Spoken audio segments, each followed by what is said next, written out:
Tout commence ici, avancé.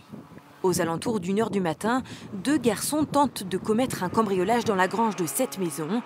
C'est là que tout bascule. Les propriétaires tirent à plusieurs reprises et les cambrioleurs touchés s'enfuient à bord de leur véhicule. 30 km plus tard, à Lusignan, ils doivent s'arrêter en urgence. Il est 3 h 30 du matin. Les pavillons tranquilles de la rue des Alisiers sont réveillés en sursaut. Ça a sonné et frappé vers 3 h du matin chez nous.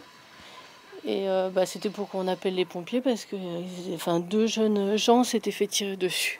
On a fait ce qu'on a pu, mais bon, c'est les pompiers. Après, tant qu'ils arrivent et qu'ils fassent les soins, c'était trop tard pour ce jeune homme, quoi. Touché par balle, le plus âgé des deux, 32 ans, succombe à une blessure au thorax.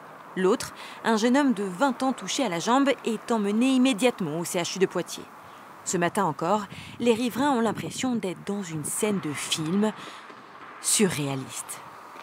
On voyait pas très bien. Moi, j'apercevais au sol des pieds avec une combinaison, quoi. On se demande qu'est-ce qui se passe derrière ce fourgon qui bouchait la rue, des bâches un peu partout aussi pour pas qu'on voit, quoi.